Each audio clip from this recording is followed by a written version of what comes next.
Hola chicas, hola chicos, ¿cómo andan? Bueno, vamos a comenzar con un segundo tema que continúa un poco los temas que ustedes estuvieron escuchando en la conferencia del profesor Isabelino Siede en el testimonio de César González. Nosotros vamos a retomar esas ideas, pero vamos a ver un concepto que se llama política educativa. La política educativa son definiciones que hace un gobierno para determinar qué saberes y cómo se van a dar en lo que nosotros pensamos que es el sistema de educación público, es decir, el que educa a los ciudadanos de un país. Bueno, y por supuesto, esto tiene que ver con algunos conceptos que el profesor Siede fue dando en la conferencia, que ustedes muy bien comprendieron y reflexionaron sobre ellos en sus contribuciones.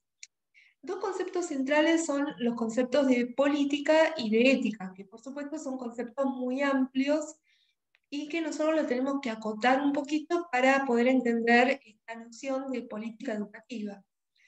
Por un lado, nosotros vamos a encontrar que tenemos que el sistema de educación pública depende de definiciones que da un Estado.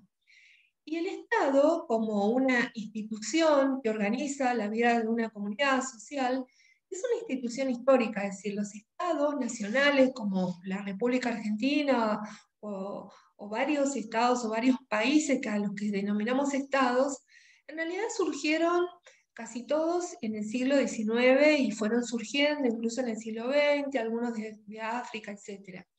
¿Por qué? Porque son construcciones normativas que surgen a partir de tener una definición, una carta magna, una constitución que determina su forma de gobierno. Entonces, vamos a encontrar que no es que un Estado se crea, ¿no? Y se crea en función de una elección de sus miembros. En general, casi todos los estados son estados democráticos porque son creados por la ciudadanía a través de generalmente de sus representantes. Ahora, ¿por qué se crea un estado? Bueno, acá tenemos, ¿y por qué se crearon los estados nacionales? Bueno, por un lado porque los estados nacionales vinieron a reemplazar un sistema de gobierno que sabíamos que era la monarquía. Incluso hay muchos estados que tienen monarquías, pero se llaman monarquías constitucionales. ¿Por qué? Porque si bien está el monarca, hay un rey, también no es el rey el único que toma las decisiones, sino que se toman colegiadamente por ejemplo, parlamentos, que pueden tener el Senado, la Cámara de Diputados o los diferentes poderes que nosotros conocemos, ¿no? Como el Poder Ejecutivo, a veces hay un monarca y también un primer ministro.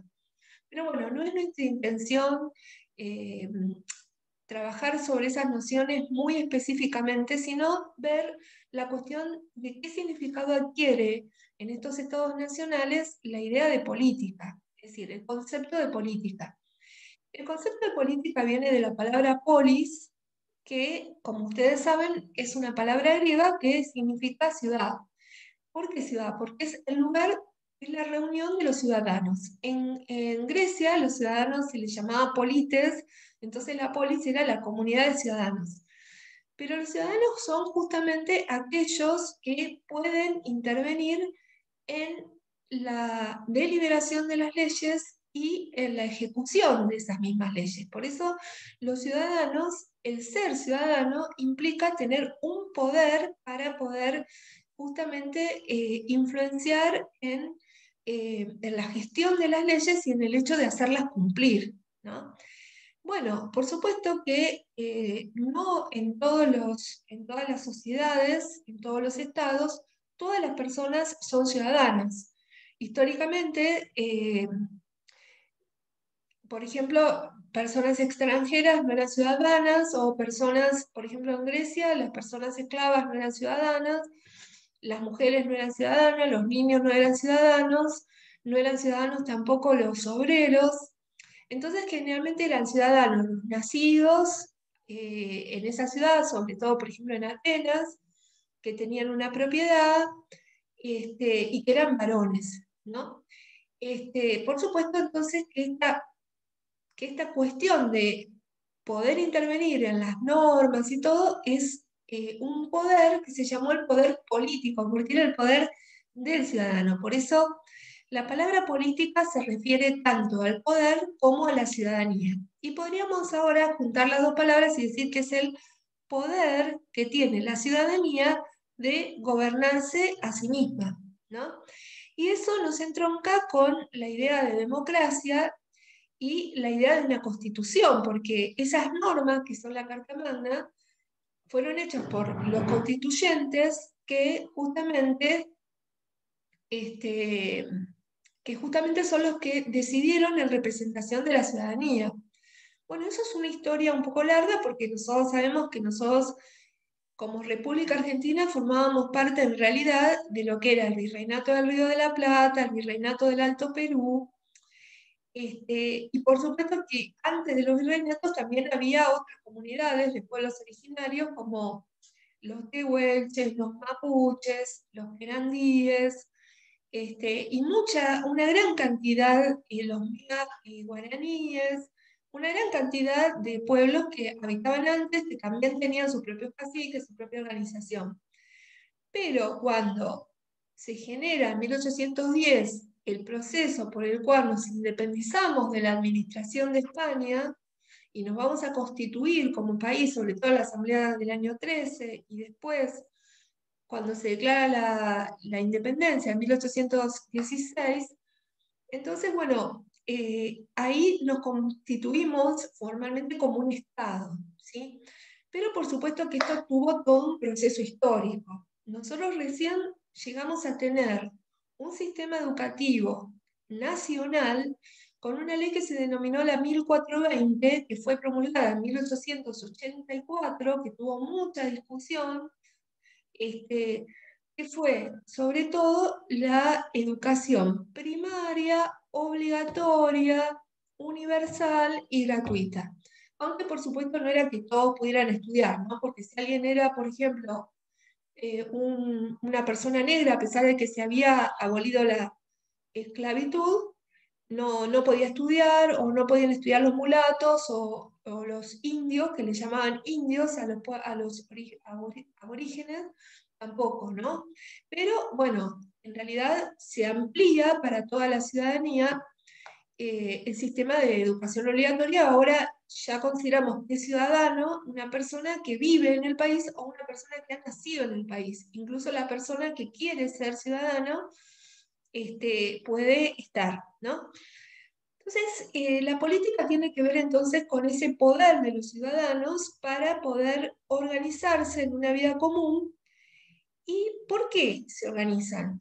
En realidad, esto viene de teorías que se denominan teorías de una corriente que se llama liberalismo político, que supone que, bueno, que tiene como una especie de filosofía antropológica por el cual considera que, bueno, todos los seres humanos somos iguales y somos libres. Esto es que cada ser humano puede, como decía el doctor Siede, eh, digamos, decidir sobre su propia vida, hacer su propio proyecto de vida. Pero sin embargo, siempre necesitamos de los otros, es decir, porque los recursos son escasos, porque necesitamos de otros que nos cuiden, necesitamos vincularlos con los demás para hacernos nuestros proyectos de vida, comprar, vender, vivir en alguna zona, cuidar nuestra salud, etc. Y si no tenemos algunas normas que regulen esas interacciones, esas necesidades, entonces está librado a la voluntad de cada uno, y eso podría llegar a ser, como decía un pensador inglés, Thomas Hobbes, una guerra de todos contra todos, ¿no? Porque no podemos suponer que todas las personas son buenas y que no les va a interesar apropiarse de lo que no es de ellos, ¿no? Entonces, en parte, la necesidad de organizarse políticamente fue un poco una base de una especie de contrato social por el cual todos nos comprometemos a cumplir con las normas, justamente para que cada cual pueda hacer su proyecto de vida, ¿no? Y el hecho de comprometernos a cumplir con las normas que articulan la vida social y para que cada cual cumpla su proyecto de vida, eso es el bien común, ¿no? Ahora, cuando ya hablamos de bien, de algo que es bueno, ya estamos en el terreno de lo que es ético, ¿no? Porque la ética, si bien es una disciplina filosófica, también se le denomina ética a toda aquella reflexión acerca de los valores, ¿no? Si hablamos de bueno, es algo que es valioso, y también acerca de los criterios por los cuales nosotros definimos ante una determinada acción voluntaria que hacemos si esa acción es correcta o no, o ese curso de acción es correcto o no. Y por supuesto, la ética supone la libertad, porque supone que alguien es responsable de lo que hace. Por eso, en parte, la libertad no podemos pensar la libertad como hacer lo que queremos solamente, sino que la libertad también la libertad es la capacidad de pensar antes de decidir acerca de qué es lo que vamos a hacer y si eso es bueno, si eso es correcto, y también en función de qué consecuencias va a tener para los demás la decisión que yo tome. Porque por ahí alguien podría decir, bueno, yo, ¿por qué a mí no me van a dejar autodestruirme, cortarme en pedacitos, bueno, dejar de comer y bueno, en todo caso, morir, ¿no? Hasta algunos piensan, bueno, hasta esa acción que sería como, bueno, el deseo del suicidio, también tendremos que pensar si es correcto o no en función de otras responsabilidades que tenemos con otras personas, ¿no? Pero bueno, la cuestión de la ética va a reflexionar entonces sobre los criterios de corrección o no de las acciones y por eso la ética también está muy relacionada con la política. Y bien, el profesor Side decía, bueno, estarían como por un lado los proyectos individuales y por otro lado ese bien común, ¿no? Como diferenciando un poquito lo que en un momento el liberalismo político plantea como la esfera privada, en donde yo puedo hacer lo que quiero, básicamente, si por lo menos respeto a los demás. Y eso sería como mi proyecto de vida, ¿no? Y nadie tendría que estar metiéndose de cuál es, si es bueno o malo mi proyecto de vida. Y mientras que la política lo que haría es, en el ámbito de lo público, cuidar que todo el mundo se respete, que todo el mundo pueda, por lo menos, llevar su proyecto de vida adelante, respetando a los demás y cumpliendo entonces con las normas.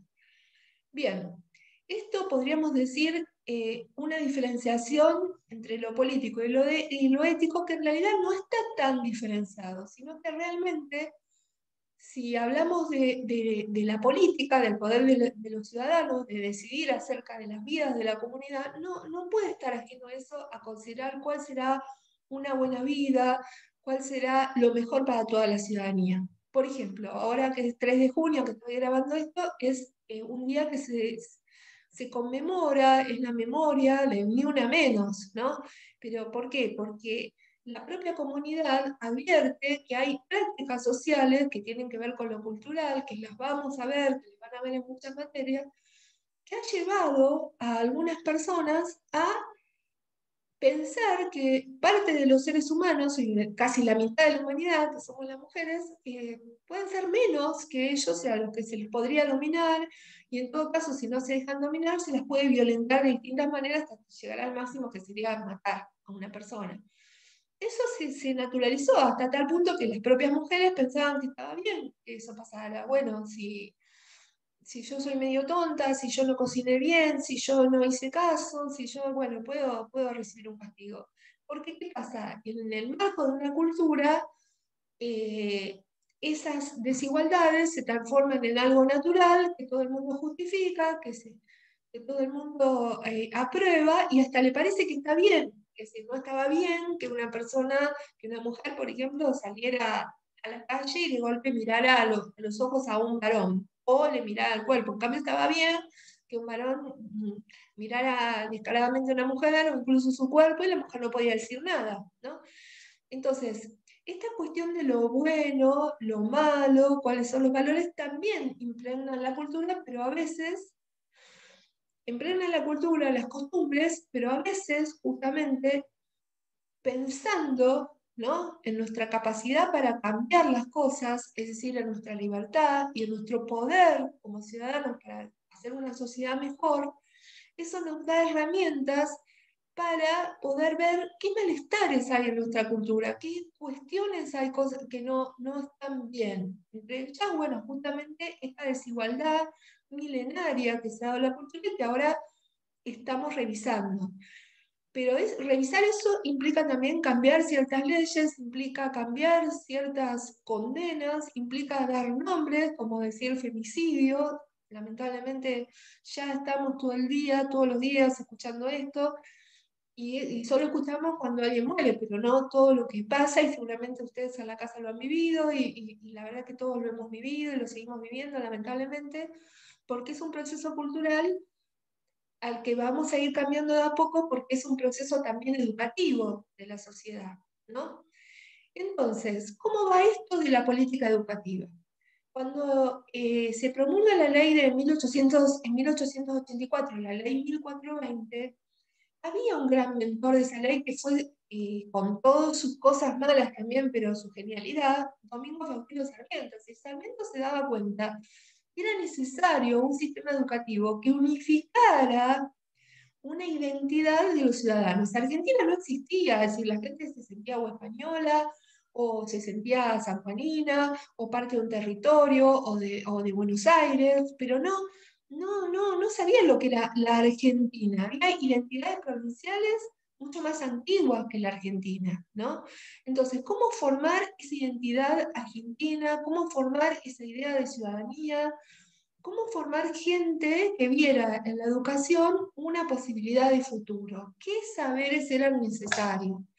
Entonces ahí comienza lo que se llama la política educativa, cómo el poder ciudadano a través de sus representantes comienza a definir qué contenidos dar, dónde darlo, porque también el tema es que no había escuelas. Nosotros nos quejamos que el Instituto 9 no tiene edificios, pero en esa época eran casas también que la gente prestaba para que se hicieran las cuestiones educativas. No algo, un edificio escolar en donde estuviera todo preparado para la educación. Todo eso había que definirlo, había que invertir, había que llevarlo adelante. Eso son las líneas de política educativa. Nosotros ahora estamos frente a una nueva ley de educación que es muy buena, que contempla todas estas desigualdades históricas para revertirlas, porque no es solamente la cuestión de género, pero la cuestión de género a nosotros nos resulta muy natural, pero en el año que se promulga esta ley, que fue en el año 2006, es decir, la ley nacional, la 26.206, eran cosas incipientes, que ya a la gente no les gustaba mucho, porque decían, ustedes piensen, bueno, pero ¿cómo? Es una ley que promueve la lucha entre el hombre y la mujer, a los hombres también les pegan, eh, porque las mujeres también son terribles, porque ahora que salieron a la calle no quieren hacerse cargo de los hijos. Es decir, todos esos prejuicios que aparecen cuando se pretende cambiar algo en función de los derechos, porque por supuesto que cuando alguien reclama sus derechos, otro pierde privilegios, ¿no? Entonces siempre se genera un malestar. Aparte, cuando está todo naturalizado, se está todo bien. ¿Para qué vamos a cambiar? Es una ley, la ley 26.206 es una ley muy de avanzada, muy hermosa, que la tenemos que estudiar porque falta mucho por hacer. Ahora, es una ley nacional. Como nuestro país es una república federal, requiere que cada provincia saque su propia ley de educación. En el año 2007 salió la ley 13.688, ¿sí? Entonces nosotros acá en filosofía vamos a ver algunos fundamentos, sobre todo antropológicos de esta ley. Y esos fundamentos antropológicos, epistemológicos, didácticos, están en un documento muy hermoso que salió con la ley 13.688 que se llama Marco General de Política Curricular. Y por supuesto, ustedes a lo largo de la carrera lo van a ir viendo, ¿sí? Nosotros vamos a ver algo. Yo lo que hice para que no sea tan pesado ese documento es, por un lado, este video que espero que se entienda, y por otro lado, un PowerPoint en donde están algunos conceptos de este documento y otro documento donde hay algunos fragmentos. Y yo les voy a pedir en este foro que ustedes vinculen el testimonio de César González, que es como un testimonio de un chico que sufrió la desigualdad social a partir de su situación de pobreza, su situación de marginalidad, que genera en la sociedad también miradas hacia esas personas, miradas de desprecio, miradas de que esa persona lo único que le interesa es robar, es un pibe chorro, una persona que no tiene futuro, ¿no? Y que esa naturalización hace que esas personas que están bajo esas expectativas sociales también las cumplan, ¿no? Es decir, también se hacen delincuentes porque si toda la sociedad está esperando que esa persona delinca, no va a ser una sociedad que le va a dar un trabajo a esa persona. No va a ser una sociedad que la escuche. Fíjense, la psicóloga le dice, no, no, muy lindo, es un pasatiempo tu escritura, pero cuidado, vos tenés que remediar a la sociedad. Es decir, él le debe a la sociedad por haber robado. Eso es lo que piensa la psicóloga. Y si nosotros pensamos, en realidad, que ese chico que había nacido en un lugar donde sus derechos que le correspondían como niño estaban vulnerados, y que para poder vivir, esa abuela con todos los chicos, quizás se necesitaba ir a robar, porque no tenían oportunidades laborales. Entonces, hemos puesto las cosas al revés. ¿Mm? Todas esas cosas que de forma como docente, que somos nosotros, docentes en formación, tenemos que pensarlas, tenemos que empezar a pensarlas. Por eso es la idea de este foro. ¿Sí? El documento, yo no les niego, es medio aburrido, pero bueno, yo hice algunos, saqué algunos temas. También estaría bueno si en algún momento nos da de este año poder, si vamos a trabajar este tema de la igualdad de género y todo, ¿qué decía el documento sobre eso? Porque es notable, es un documento de 2007, recién se empezaban a hablar de estas cosas. Bueno, chicas, espero, y chicos, porque es para todos los cursos. Espero que les haya entendido este pequeño video introductorio, que les guste el tema, que participen del foro como lo están haciendo, y bueno, nos vamos leyendo. Un abrazo.